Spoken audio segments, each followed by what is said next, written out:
나는 사실 ADHD 진단을 받았을 때 차라리 다행이다 싶었다.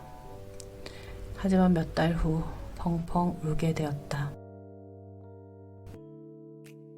이런 말이 있다. 시작은 미약하나 끝은 장대하리라. 나는 이 말과 정확히 반대되는 사람인 것 같다. 언제나 시작은 장대하고 끝은 미약하다. 내가 이런 사람이라는 걸 이 브이로그 채널을 시작하고서야 서서히 깨닫게 되었다. 첫 영상 조회수와 최근 영상 조회수도 어쩐지 나를 닮은 것 같다. 지금은 마음이 좀 추스러져서 이런 농담도 할 수 있지만 얼마 전만 해도 이 영상의 시작은 이거였다. 내가 세워둔 계획을 번번이 내가 어기고 있으니 얼마나 화가 나는지. 어떤 날은 몸이 활활 타고 있는 것 같은 기분도 들었다. 20년 동안 20번 넘게 직장을 구했었고 어떤 해에는 입사를 3번이나 했었다. 성적 좋게 입사하면 뭐하나 공부한 게 허무할 정도로 빛의 속도로 때려치는데 한 달 교육받고 몇 달 일하다 때려치고 몇 달이라도 하면 다행이지. 한 달 넘게 교육받고 일은 이틀밖에 못한 적도 있었다. 남들 다 하는 걸 나는 왜 못할까? 내가 숨 쉴 자격이나 있나 하는 생각도 들었다. 나를 믿었다가 실망한 적이 한두 번이 아니라서 그냥 나를 믿지 말자고 여러 번 다짐하기도 했었다. 올해 초에 청소일을 구하고 첫 월급을 받았을 때 나는 내가 1년은 버틸 줄 알았다. 나도 퇴직금이라는 걸 받아보자 싶었고 보는 눈도 있으니 어떻게든 버텨보리라 다짐하고 또 다짐했었다. 나는 매일 아침마다 출근 준비를 마치고 나면 휴대폰 메모장을 열어 아침 확언을 소리내어 읽었었다. 너무나 어색한 내 모습에 손발이 오그라드는 기분이 들었지만 애써 어색함을 외면하고 얼굴에 억지 미소를 만들면서 마음속으로 할 수 있다, 할 수 있다를 여러 번 외쳤다. 하지만 그런 노력이 허무할 정도로 또다시 저는 백수입니다 라는 영상을 올리게 되었다. 정말 말하기 싫어서 미루고 미뤘지만 일한다고 바빠서 유튜브 못하나 봐요. 화이팅! 이런 댓글을 볼 때마다 도저히 뜨끔해서 더 이상 미룰 수 없을 때 도살장에 속 끌려가는 기분으로 꾸역꾸역 만들었었다. 메모장에 써둔 저는으로 시작하는 수많은 제목들이 시무룩한 표정으로 나를 바라보고 있었다. 언젠가 너희들도 세상에 나올 수 있을 거야. 뭐 또 미리 해야 될 게 있겠어? 라고 생각했는데 100개가 넘는 자기소개를 제치고 다시 또 계획에 없던 저는 ADHD입니다 라는 영상을 만들게 되었다. 백수가 되고 나서 컴활 자격증을 따야겠다 싶어서 유튜브에서 컴활 영상을 보는데 아니 어떻게 5분도 집중을 못하지 싶었다. 대학 다닐 때 영원 등록금 고지서를 받은 적이 있는데 영원도 은행에 가서 등록해야 한다는 게 신기했었고 그때의 날씨, 은행 직원의 눈빛, 내 기분, 그날의 기억은 아직도 머릿속에 선명한데 근데 어째서 지금의 나는 이렇게 바보 같을까? 도대체 어떻게 공부했던 거지 싶었다. 그러다 어느 유튜브 영상에서 직장을 오래 못 다니는 사람 중에 ADHD가 있다는 말을 듣게 되었고 생각만 하지 말고 확실하게 확인해보자 싶어서 병원을 찾아가게 되었다. 병원에 가기 전에는 ADHD가 있는지 확인만 하고 혹시나 ADHD라고 하더라도 약을 먹을 생각은 없었다.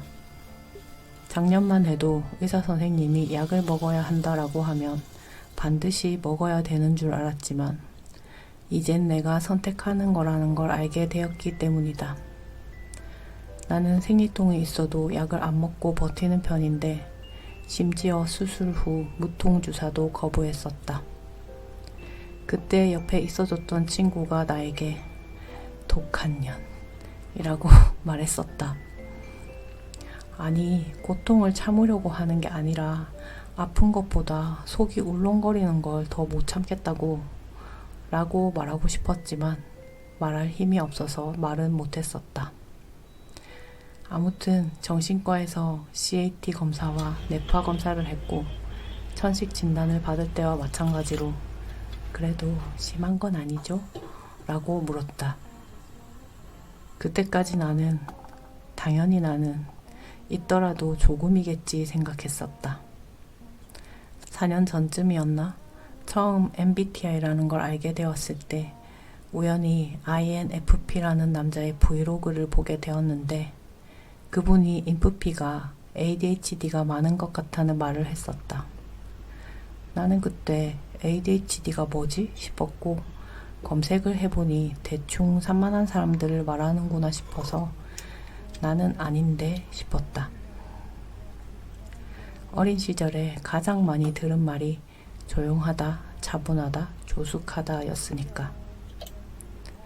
의사 선생님은 검사지에 높음, 보통, 낮음이라고 쓰더니 높음에 밑줄 2개를 그으면서 말했다. 높음입니다. 보통 ADHD로 오시는 분들은 그래프가 이렇게 되는데 하면서 검사지에 나온 결과를 한참 설명했다. 의사 선생님의 말소리는 자체 음소거가 되었고 나는 약을 먹을까 말까 고민했다. 나는 또 호기심이 엄청 많은 편인데 대체로 내 호기심은 음식의 맛에 대한 것이다.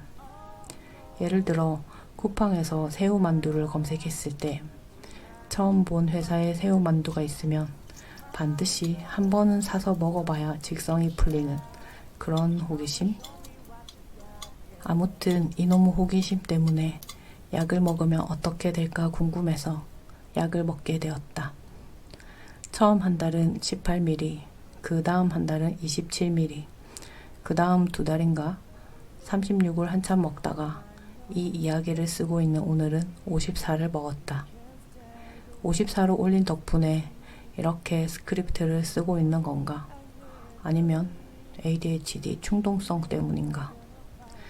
시기로 작정한 날에 컴퓨터에 앉았다가 어느 순간 ADHD 스크립트를 쓰고 있는 내 모습. 계획에 없던 일이니까 충동성인가? 약의 효과로 미루던 일을 하는 것인가? 아니면 외장 하드가 꽉 차서 더 이상 촬영할 영상을 보관할 장소가 없어서? 유튜브 영상은 올리지 않았지만 그동안 영상 촬영은 계속하고 있었었다. 1.8테라 중에 74.2기가가 남았다. 이것도 일부 지워서 겨우 자리를 냈다. 아니면 유튜브고 지랄이고 일단 집 정리부터 하자 싶어서 내일부터 집 정리해야지 라고 마음을 먹었는데 집 정리가 하기 싫어서 유튜브 영상을 만들고 있을지도. 마치 학창시절에 공부가 하기 싫어서 책상을 치우는 그런? 나도 잘 모르겠다.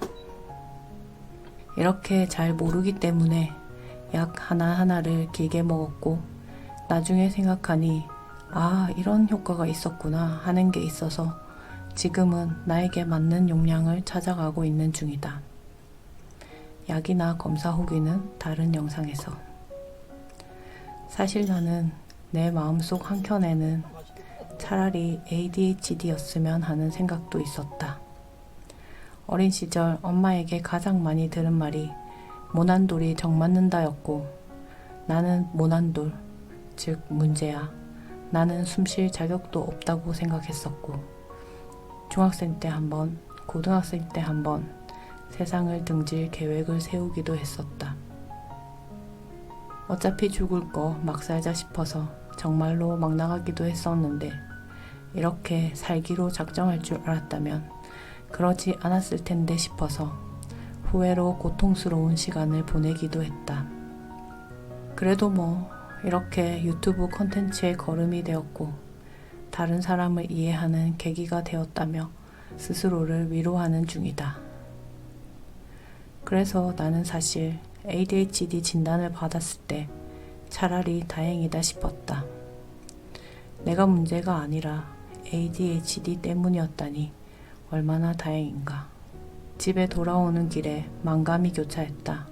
한편으론 안도하면서도 한편으론 씁쓸하고 한편으론 억울하고 한편으론 기대됐다. 약을 먹으면 지금의 문제들이 해결될 수 있지도 않을까 싶어서. 하지만 몇 달 후 라이브 방송은 아니지만을 편집하다가 내 능력이 이것밖에 안 되는구나 싶어서 펑펑 울었다. 그렇게 울면서 지금 이 ADHD 영상에 할 말을 썼었다. 몇 달 전부터 ADHD 영상을 만들려고 했었는데 막상 만들려고 하니 이상하게 영상을 만들기가 싫었다. 이런 나를 보면서 하루는 남친이 이렇게 말했다. 아니 나는 답답한 게 남들은 할래도 못하는데 능력이 있는데 왜 안 하는지 모르겠다. 능력이라. 남친 앞에서는 능력이 있는 척 했지만 사실 나는 능력이 없다고 생각했다.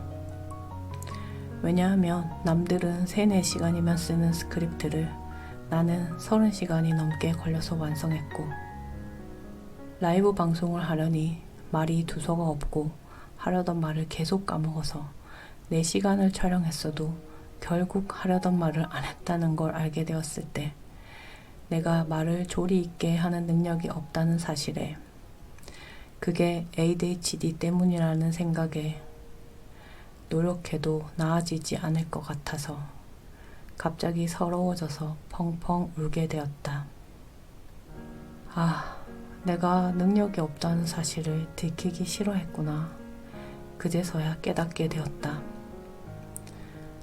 아, 내가 능력 지상주의에 빠져 살았구나. 나뿐만 아니라 대한민국 대부분의 국민들이 능력 지상주의에 빠져 있고 그래서 우리나라에 이렇게 우울증이 많고 수능 다음날 자살률이 올라가고 출산율이 급속도로 떨어지고 있구나 싶었다. 이전까지 나는 능력이 있어야 살 가치가 있다고 굳게 믿고 있었다는 걸 그제서야 깨닫게 되었다. 그리고 마침내 너는 존재만으로도 가치 있는 사람이라는 말이 무슨 뜻인지 드디어 이해하게 되었다. 그리고는 내가 ADHD라는 걸, 내 능력이 이것밖에 안 된다고 세상 사람들에게 고백할 수 있게 되었다. 세상 어딘가에서 외롭게 울고 있을 나의 어린 ADHD 딸들아, 무언가를 꼭 잘하지 않아도 괜찮고 성격이 훌륭하지 않아도 괜찮아. 누군가 너에게 모난돌이 정 맞는다고 말하면 이렇게 당당하게 말해. 모난돌이 정 맞는 게 아니라 정을 맞아서 모난 거라고요.